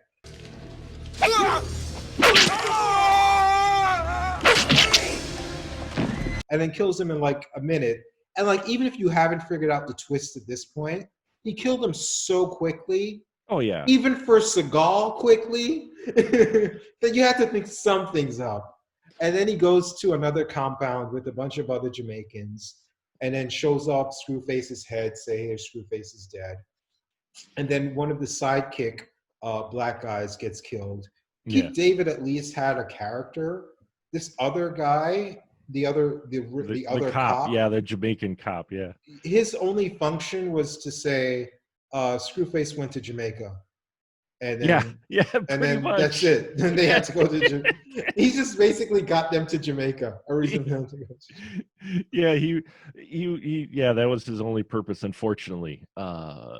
Which is sad. I love the location change. Oh yeah, because the movie, like, you get Mexico, Chicago, Jamaica. I love all of that. But honestly, there was no reason for him to go to Jamaica.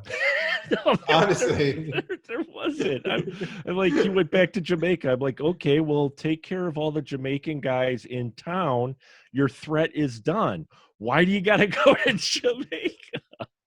There's no reason for them to follow him, but there's no reason for the script to have a location change. I liked it. Oh yeah, the location change was kind of, it wasn't a necessity. Like it was just like, let's just go to a Jamaican vacation. Like you said, in the executive meeting, somebody wanted a free trip to Jamaica. We'll take the whole production company, and my wife will be a grip. Yeah, that's it. What, sir? Wait a minute. Can my wife be a grip too? If you all our wives are grips. All our wives are grips. If you approve this budget, yes. All right, that's approved. All these executives are in Jamaica. But it's kind of odd. Like, I like the location change, but it just seemed like an odd thing to do. But so the big twist is Screwface has a twin brother, and it's just basically the two of them. But then, like, if they were gonna make it seem like it was just all like trick of the hand type stuff, then why have like the whole thing where he kills the other woman early on, where like, she's trying to do like her voodoo on him, and he's doing why have that voodoo battle early on where you have all this mysticism if you're just going to say at the end it was all just a trick of the hand, so it's kind of odd. It is. It's odd. They were trying to be, you felt like they were trying to be clever with their villain, going, we're doing something different. They're twins. But then you're thinking about going, that doesn't make a whole lot of sense, because both the twins acted the same. There's no difference between them, because obviously you got the same guy playing, both parts, and they're both Screwface. But I would have liked to see at least a little bit of difference. Otherwise, I'm like, why'd you do that? Maybe a little hint for you to go, oh yeah, okay, that's why that scene was like that, and now he's like this. But no, they're exactly the same. Why make them, twins? It just, you didn't need the Jamaican scene to get to the finale here. You could cut the Jamaica scene out, and you could still have the last scene in the battle there without, minus the head, but it's because he killed off one twin so quickly, it kind of deflated the twist. Yeah. If they were both challenging, maybe. If there was something where it's like defeating both of them played into the end, but like one of them got killed off so quickly, it's like that twist went nowhere, because it's just you're just gonna get like the one final real battle anyway, Yeah, you're just gonna wait for that other shoe to drop, because if you watch any action film, you're like, okay, that was done. Wow, okay. And we aren't rolling from freeze frame to credits yet, so there's more movies, so there's another bad guy. It's just like, before there ever is the reveal. And that's the telegraphing of it was just a little bit too blunt for an action film for me. I'm just like, no, it's just like you didn't surprise us at all. Now we finally get a real battle between the villain and the bad guy, because there's bloodshed by our heroes, because we didn't even have that in the battle at the compound. So you knew probably that wasn't the final one, because no one really got hurt. Like you said, Seagal broke out of the ropes before they could do any ritual. Hatch and him fighting in the sword fight, that was over quick. So you're like, no, there's got to be more. You're hoping there is, because you're like, otherwise the movie's only like an hour and 15 minutes, and I paid $5. Damn it, we're talking 1990 here. So I paid $5, damn it, for my ticket. Yeah, I will have to give one quick eulogy for Screwface #1 that died. He did have a good line before he died, very quickly, with the crotch chop and the decapitation. Seagal says, "Fuck you," and he's like, "You's a woman? You's a dog after a bone, and you have no teeth." Fuck you. You a woman? You know what you is? You is a dog after bone, and you have no teeth. I was like, wow, that's a great line. But yeah, before he died, he did have like a good line. Screwface 2 didn't have any good lines, but the movie did get really cartoonish at the end, where it's like, you could kind of like say it's a little bit plausible from a fighting standpoint, where if it's like, yeah, Seagal's breaking a lot of bones, but even at the time, he was doing the talk show circuit, and he was even on like Arsenio Hall, and he was talking disparagingly about other action heroes and other fighting styles, and he was really talking about Aikido and like how great it is. So even if you want to buy into it, like, okay, Aikido is this great style, and he could really do this, and it's realistic that he could break all these bones. Even if you bought all of that, the ending fight was super cartoonish, where it's like he's poking out the guy's eyes out, like it's like a action, not an action, like a horror comedy, like a or something. horror, yeah. You know, he's like squeezing his eyeballs out. Who's one of those horror guys that does like really like gory, campy stuff? Well, it would have been like a Herschel. He did like Meet the Feebles. Yeah, like a Herschel Gordon Lewis or early Peter Jackson from like Peter Jackson, I think, did Meet the Feebles, or like the Evil Dead stuff. It was like kind of something like you would see in a movie like that, the eye gouge, because it was a super fake head, and his fingers go like deep into the eyes. It's like, what are we doing here? And then like they break through like a concrete wall. Yeah. And it wasn't like so people jump out windows, and that's not realistic, but at least it's a window. This was like, when they broke through the wall, this was like a thick concrete wall. There was like chalk going everywhere. This was a huge, thick concrete wall. And it wasn't nothing but the force of those two. It wasn't like any other force besides one guy pushing another guy into the wall. And then they break a concrete wall. Then he picks him up and breaks his back on his knee. Then he throws him down an elevator shaft. And then it's like, what? When did this turn into a cartoon, you know? Well, I love the fall down the elevator shaft. You're rated as cartoon because it's a shitty dummy moment, because this is completely like just this rag doll that goes down the elevator shaft, and it's just the limbs are just like flopping all over the place. Yeah, it's just like the violence was like, it was kind of realistic up until that point, but like the concrete wall, then the wooden wall, and the breaking the back on the knee, and elevators, it was just too much. The eye pokes. The tough thing with doing the eye pokes is you've seen that in action films before, but he went, like you mentioned, all horror, because usually in action films they start pressing on the eyes, but they never like get in, and so the guy will knock the hands away then. Before But usually, like what you're saying is they'll push into the actor's eyes, right? And then the actor will react in pain, but the thumbs will just be on the eyes, and it's a real head.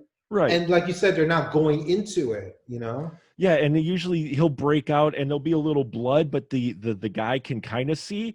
At the point where he actually pops Screwface's eyes with his thumbs, you're like, okay, well, he's no longer a threat.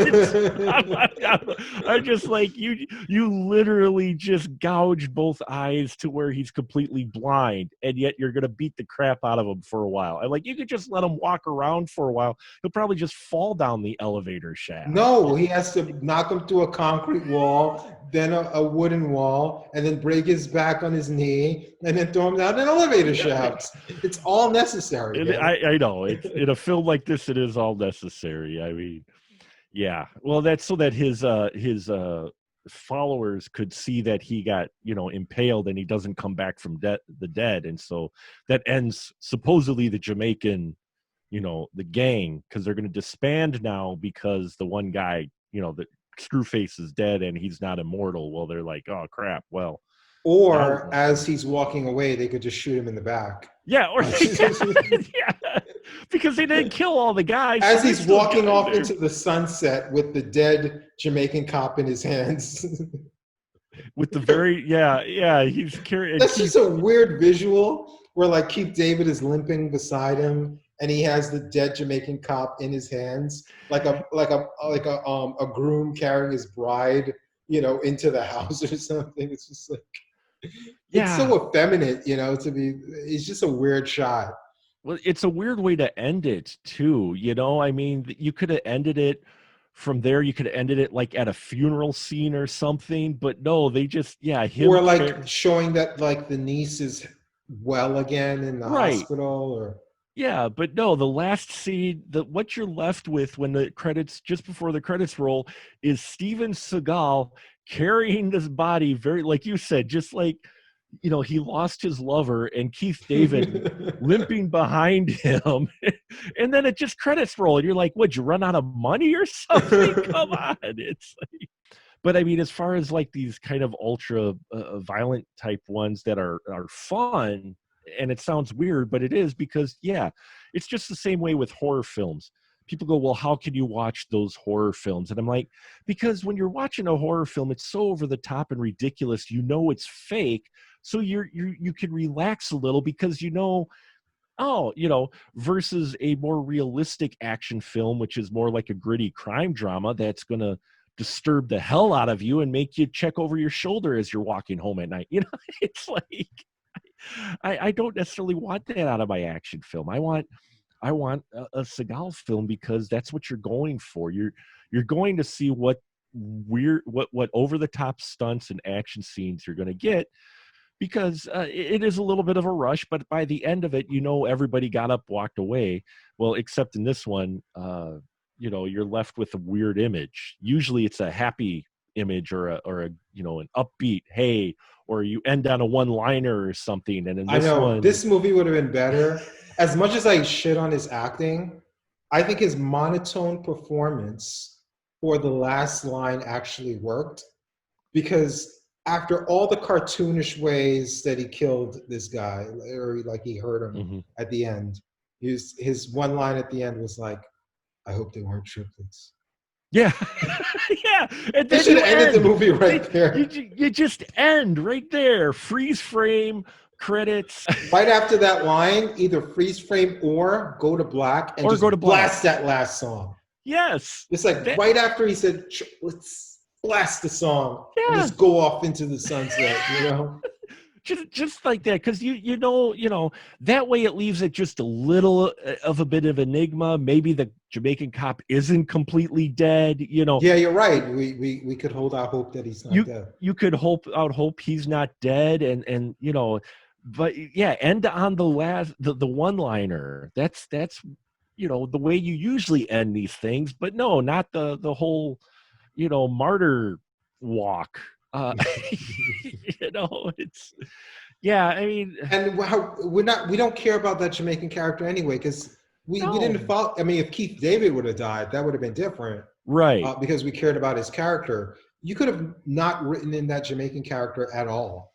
You could have easily gotten them to Jamaica with any number of ways, his is definitely a character it serves really no purpose, because many other ways you could write out how to get to Jamaica.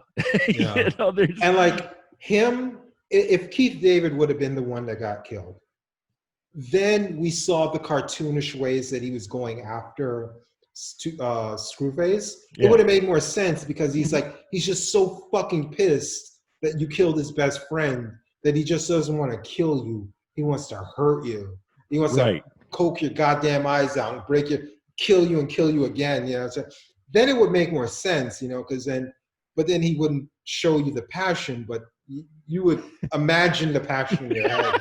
His eyes would get narrower. They get a little narrower. Squint a little bit more. He'd get a little bit squintier. He'd be like, you know.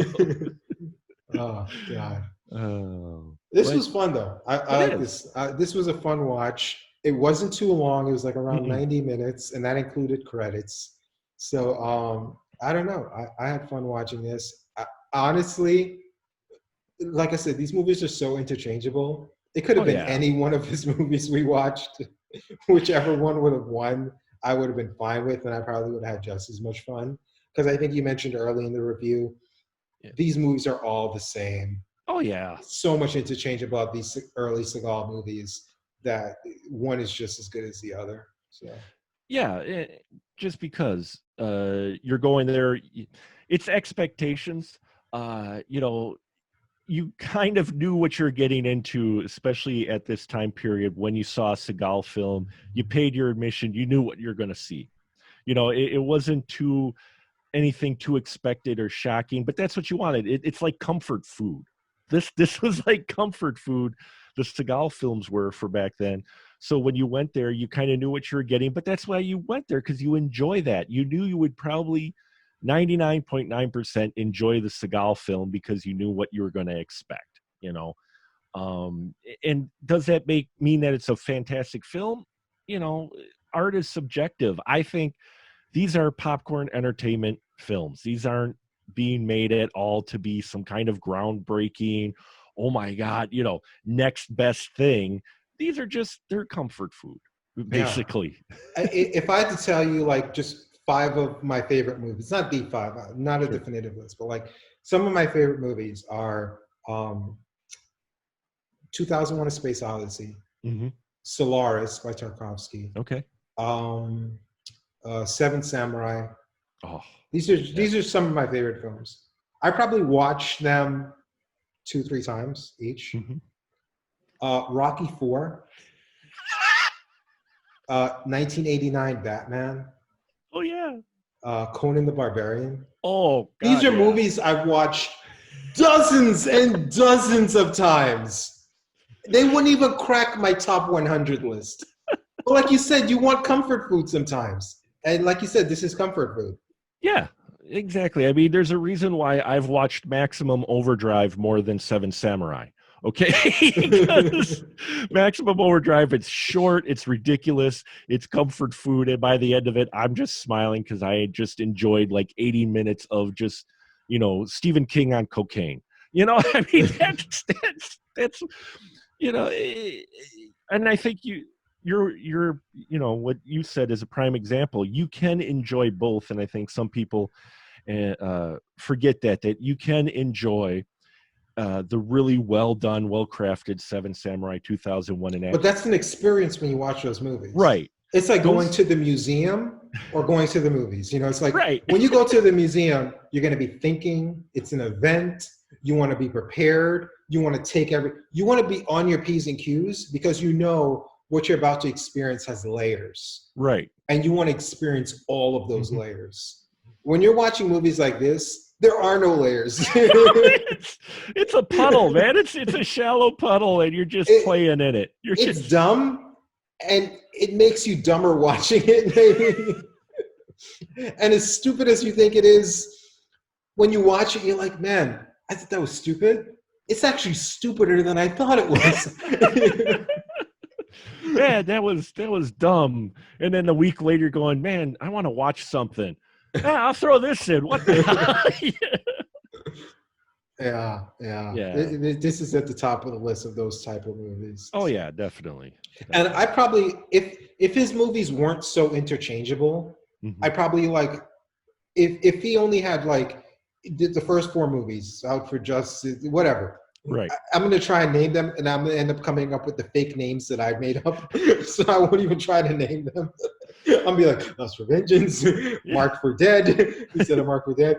But his first 4 movies, if it would have just been 1 or 2, I would have probably have rewatched them even more. But because they're so interchangeable, you don't watch them as much because it's like, all right, which one do I even pick? You know, it's like, it's like, but they're just as rewatchable as anything. You know, any of your favorite popcorn movies. So whoever's seen it, I definitely suggest whatever your memories are, stick with those memories. It's just as fun as it was.